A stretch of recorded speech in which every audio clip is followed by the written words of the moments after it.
Saat ini kita akan bersama-sama membaca dari kitab Kejadian 31 ayat 1 sampai 20 demikian. Kedengaranlah kepada Yakub anak-anak Laban berkata demikian. Yakub telah mengambil segala harta milik ayah kita, dan dari harta itulah ia membangun segala kekayaannya. Lagi kelihatan kepada Yakub dari muka Laban bahwa Laban tidak lagi seperti yang sudah-sudah kepadanya. Lalu berfirmanlah Tuhan kepada Yakub, "Pulanglah ke negeri nenek moyangmu dan kepada kaummu, dan aku akan menyertai engkau." Sesudah itu Yakub menyuruh memanggil Rahel dan Lea untuk datang ke padang ke tempat kambing dombanya. Lalu ia berkata kepada mereka, "Telah kulihat dari muka ayahmu bahwa ia tidak lagi seperti yang sudah-sudah kepadaku, tetapi Allah ayahku menyertai aku. Juga kamu sendiri tahu bahwa aku telah bekerja sekuat-kuatku pada ayahmu. Tetapi ayahmu telah berlaku curang kepadaku dan telah 10 kali mengubah upahku. Tetapi Allah tidak membiarkan dia berbuat jahat kepadaku. Apabila ia berkata, 'Yang berbintik-bintiklah akan menjadi upahmu,' maka segala kambing domba itu beroleh anak yang berbintik-bintik. Dan apabila ia berkata, 'Yang bercoreng-corenglah akan menjadi upahmu,' maka segala kambing domba itu beroleh anak yang bercoreng-coreng. Demikianlah Allah mengambil ternak ayahmu dan memberikannya kepadaku. Pada suatu kali, pada masa kambing domba itu suka berkelamin, maka aku bermimpi dan melihat bahwa jantan-jantan yang menjantani kambing domba itu bercoreng-coreng, berbintik-bintik dan berbelang-belang. Dan malaikat Allah berfirman kepadaku dalam mimpi itu, 'Yakub,' jawabku, 'Ya Tuhan.' Lalu ia berfirman, 'Angkatlah mukamu dan lihatlah, bahwa segala jantan yang menjantani kambing domba itu bercoreng-coreng, berbintik-bintik dan berbelang-belang.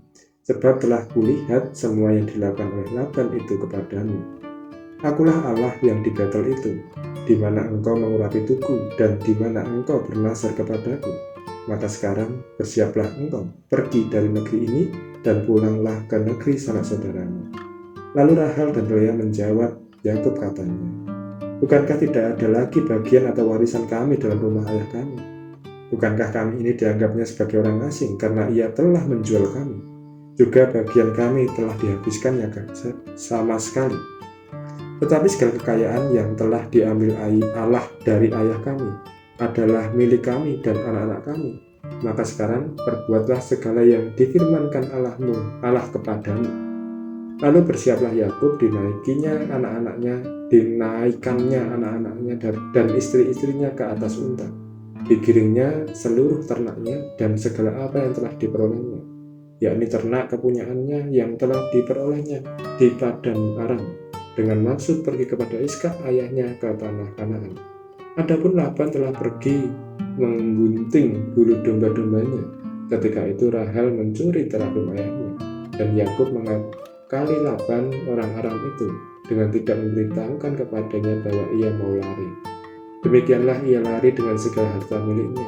Ia berangkat menyeberangi sungai Efrat dan berjalan menuju pegunungan Gilead." Demikianlah sabda Tuhan bagi kita. Tema perenungan kita saat ini adalah Allah tidak membiarkan. Sikap tamak Laban membuatnya berperilaku tidak adil terhadap Yakub, bahkan anak perempuannya. Sikap tamak Laban terlihat pada ayat 7. "Tetapi ayahmu telah berlaku curang kepadaku dan telah 10 kali mengubah upahku." Dan kedua anak perempuannya juga dijual kepada Yakub. Bisa kita lihat di ayat 15. "Bukankah kami ini dianggap sebagai orang asing karena ia telah menjual kami? Juga bagian kami telah dihabiskannya sama sekali." Perlakuan tidak adil Laban kepada Yakub lebih dari 14 tahun. Hal ini bukan berarti Allah tidak peduli kepada Yakub. Allah mengetahui apa yang Laban lakukan kepada Yakub. "Sebab telah kulihat semua yang dilakukan oleh Laban itu kepadamu." Dengan mengikuti rencana dan arahan dari Allah yang kemudian membuat Yakub menjadi orang yang berhasil. Hal ini terlihat dari sikap Laban kepada Yakub yang sudah berbeda.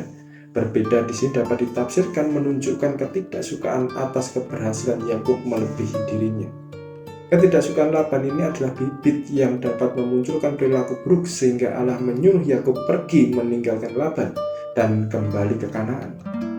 Mungkin di antara kita pernah mengalami perlakuan tidak adil, atau saat ini sedang mengalami perlakuan tidak adil dalam hidup kita. Sudah pasti mendapatkan perlakuan yang tidak adil sangat menyusahkan hati, yang dapat memunculkan prasangka bahwa Allah membiarkan ketidakadilan merajalela. Akan tetapi belajar dari bacaan hari ini kita menjadi tahu bahwa Allah melihat perlakuan tidak adil itu dan Ia tidak pernah tinggal diam. Ada rencana, cara, waktu yang tepat yang telah Allah sediakan bagi umatnya yang mengalami ketidakadilan. Untuk dapat keluar dari situasi itu, maka diperlukan sikap taat dan setia kepada arahan Tuhan dalam hidup kita ini. Allah turut bekerja dalam kehidupan kita dengan cara dan waktu Tuhan.